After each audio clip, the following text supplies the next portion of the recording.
Saya diberi 5 hal hadiah sama Allah yang umat sebelumku, nabi sebelumku tidak diberi hadiah itu. Di antara hadiah itu terbesar adalah wa'utitu khawatima suratil Baqarah. Saya diberi hadiah akhir dari surat Baqarah. Kok ada hadiah gimana? Allah itu sudah naikkan kontrak dengan kita. Kita disuruh doa sama Allah. Rabbana la tu'akhidna in nasina waktu. Ya Allah, suatu saat saya salah. Padahal kita pasti salah. Suatu saat Gusti, suatu saat kita salah. Jangan kasih sanksi loh. Oke, mau oke. Itu kok udah enak gimana? Sebelum kita salah, naikkan kontrak sama Allah. Rabbana la tu'akhidna in nasina aw akhtana. Ya Allah, jangan jatuhkan sanksi kepada kita jika suatu saat saya lupa atau salah. Qala na'am. Allah jawab, nah. Makanya Nabi senengnya bukan main. Tentang apa? Saya diberi hadiah akhir surat. Tapi sekarang jadi fitnah tadi.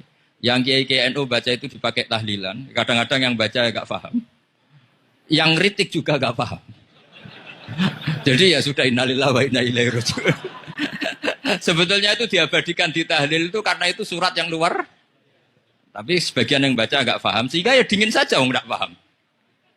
Tapi kalau kita yang paham itu luar biasa. Wong belum salah. Sudah ada perjanjian. La tu'akhidna in nasina aw akhtana. Sama Allah dijawab. Nah, iya umatem nak salah orang langsung tak siksa. Aman. Maksudnya dintain tobat aja terus salah terus.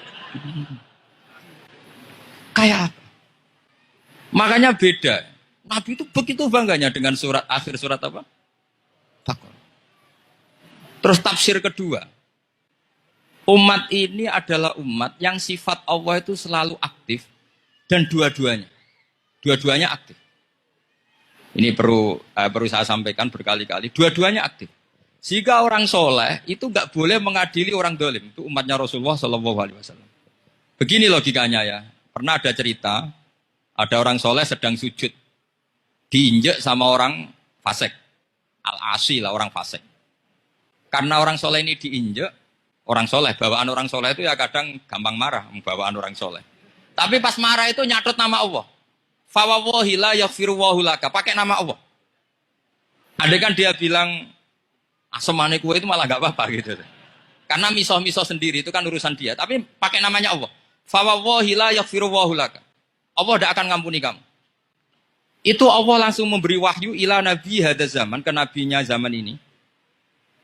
Allah ngendikan gini, ini yang cerita Rasulullah. Mang dzalladzi yata'alla alayya alla aghfira li fulan, faqad ghafartu lahu wa ahbattu amalak. Orang itu tak ampuni, yang sujud amalnya tak hilangkan. Kenapa? Allah tersinggung. Wong saya ini bisa aghfir, bisa ngampuni. Kenapa kamu nyifati saya hanya u'adzib? Jadi kira-kira Allah itu tersinggung. Wong sifatku itu yo yaghfir wa yu'adzib kok ganti yu'adzib tok iku piye? Jadi sifatku kan hilang sitok gitu. Paham ya? Jadi kalau kamu melihat orang-orang maksiat, pikiran kamu Allah yu'adzibuhum itu enggak fair. Bisa saja Allah yaghfiru lahum. Tapi kamu milih sitok tok, yaitu sifat yu'adzib itu enggak fair. Harusnya ya yaghfiru liman yasha wa yu'adzibu man yasha. Tapi orang soleh ini wallahu la yaghfiru laka, itu Allah tersinggung. Kenapa tersinggung? Karena Allah hanya disifati yu'adzib, bukan disifati yaghfir. Padahal Allah bisa yu'adzib, bisa yaghfir. Sehingga Wahsy ketika seperti itu, dia qatilu ahabbin nas ila Rasulullah, yaitu Wahsy adalah qatilu Hamzah. Ketika Nabi da'a alaihi, tidak usah diterjemah, itu sama Allah malah Wahsy dikasih tahu. Bahkan turun ayat laisa laka minal amri syai'un aw yatuba alaihim aw. Jadi kita melihat ahlul maksiat, oke kita tidak cocok dengan mereka. Tapi tidak cocok tetap berharap mereka tobat. Kita tarbiyah. Karena kita tidak boleh nyifati Allah yu'adzibuhum qatan. Mungkin orang kalau jadi pangeran kok muni qatan. Isawaya Allah yaghfiru lahu. Itu pelajaran bagi kita. Jadi ternyata si soleh tadi ditegur sama Allah. Kamu tidak bisa seperti itu. Mangdalladzi yata'alla alaihi, yata'alla itu corong Jawa sumpah serapah. Kok iso aku mbok sifati u'adzib tok, wong aku iso aghfir. Makanya di Quran itu ada wa yu'adzibal munafiqina. Ayatnya apa? Insya'a au yatub. Nah, ini dalil-dalil napa? Kalau jenengan mendukung Islam napa? Wasatiyah. Jadi an ilmin. Jadi saya dukung gerakan ini, satu an ilmin, dua memang secara etika, Pak Quraisy itu orang sepuh, tentu pilihan itu setelah sekian baca tafsir, baca referensi, beliau seorang akademisi, profesor, doktor. Tapi saya tetap mohon, dukung kita itu an ilmin, apa? An ilmin. Memang dari awal Allah mensifati dirinya bisa yaghfir, bisa yu'adzib. Kenapa kita memastikan yu'adzib? Allah bisa yaghfir. Nah dengan demikian kamu menetapkan sifat Allah dua-duanya.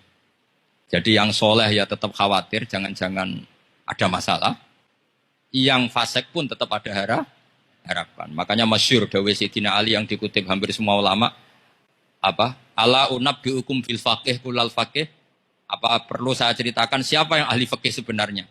Apa kata Sayyidina Ali? Sebagian orang malah memarfukan ini ke Rasulullah Shallallahu Alaihi Wasallam. Kalaupun ini tidak hadis marfu, dawe Sayyidina Ali pasti tercermin dari keinginan Rasulullah Shallallahu Alaihi Wasallam. Ketika Nabi ditanya, siapa itu al-faqih kul al-faqih atau Sayyidina Ali? Malam yuknitin nas min rahmatillah walam yu'amminhum min makrillah. Apapun kondisinya orang, jangan putus asakan dari rahmatnya.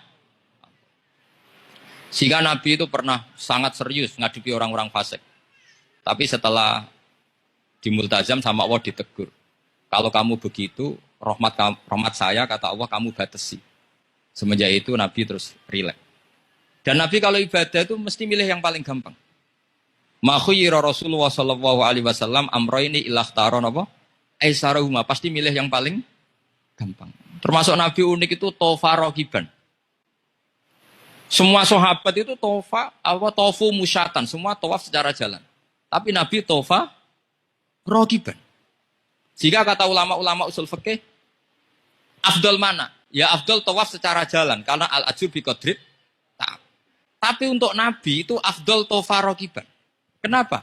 Karena Nabi adalah muallimul ummah, pengajar umat. Kalau Nabi tidak tofa rogiban, maka orang akan bilang syarat sahnya tawaf harus jalan. Barokahnya Nabi naik unta, orang mengesahkan tawaf secara rogiban. Tapi saya ini keterusan, jangan nom-nom dong nganggu skuter, kok teletabis. Ini kalau ya cocok. Wah, ya nak sing sepo-sepo itu cara kula berlebihan lah. Meskipun sah tapi kula nganti risih, debuan terbenturan itu. Yang disai itu. Boyo itibak Nabi itu paling enggak ya kesamaan sepuhnya atau apa Nabi kan. Ini ndak, yang penting sah apa? Wah repot ya. Terus bukti berdua gini, kalau Nabi itu ingin ibadah itu paling ringan. Suatu saat setelah Fathu Mekah, Nabi kayak apa rindunya sama Ka'bah al-Musyarrafah, sama Al-Ka'bah al-Musyarrafah. Nabi saking rindunya minta sama Abu Tolhah al-Hajabi. Minta Utsman bin Tolhah al-Hajabi. Utsman namanya. Minta kunci terus masuk Ka'bah. Itu keluar dari khimah, itu Nabi senangnya bukan main. Karena Fathu Mekah. Lebu Ka'bah senangnya bukan main. Tapi setelah keluar dari Ka'bah, itu kelihatan hazinan. Kelihatan susah, tersiksa. Ditanya sama Sayyidah Aisyah, kenapa engkau gelisah padahal tadi kelihatan senang? Wadidtu anni lam adkhul. Saya suka andikan tadi saya ada masuk Ka'bah. Kenapa ya Rasulullah? Jangan-jangan umatku ngira ini penting. Dan itu berat. Sampai jadi perdebatan ulama fikih. Apakah sunat masuk Ka'bah apa? Enggak. Sebagian ulama bilang enggak. Alasannya Nabi getun cara Jawa itu kecewa, nyesel. Kenapa saat tadi masuk? Jangan-jangan umatku nanti merasa itu keharu dan itu repot. Nah kita tidak usah dilarang, memang tidak punya kesempatan. Alhamdulillah. Dilarang nggak dilarang, sudah tidak punya kesempatan. Nah ini yang terakhir kenangan saya mau menerangkan dan tambah mahabbah kepada Rasulullah Shallallahu Alaihi Wasallam. Ini betul, ini sesi terakhir ini. Begini. Salasun mangkun nafihi wajada halawatal iman. 3 hal ini kalau ada pada kamu atau pada siapa saja, maka menemukan halawatal iman, manisnya iman. Ini mungkin yang jarang dijelaskan orang adalah manis itu apa? Kata Ibnu Hajar al-Asqalani sebagai pensarah Bukhari, termasuk manisnya manis adalah al-iltizat al-aqli, merasa nyaman secara berpikir. Nanti saya bacakan takbirnya sebelum saya tutup ngaji bareng ini. Begini misalnya, kita ngikuti Nabi Muhammad SAW. Tentu beliau punya al-jamalul wajhi, Nabi itu orang paling ganteng. Tentu beliau punya al-jamalul sauti, suaranya Nabi itu luar biasa. Tapi yang paling luar biasa tentu al-jamalul akli. Akalnya Nabi itu luar biasa jamal, luar biasa indah. Artinya gini, andai kan Anda seorang profesor atau seorang alim allama, seorang kiai yang paling alim, terus dikasih tahu Nabi, misalnya dikasih tahu Islam, sing gawe donya iki, iku Fir'aun. Kan mesti kita tersiksa, logikanya gimana? Wong Fir'aun lahirnya di bumi kok bikin bumi, kan dulu buminya timbang, mesti ra iso turu sampe. Iki ajaran nopo ra iso turu. Tapi ajaran ini mengatakan, sing gawe alam raya ini Allah. Allah itu awal, Allah itu qadim. Kan terus iso turu, sadone lah. Nak sing gawe luwih dhisik. Paham ya?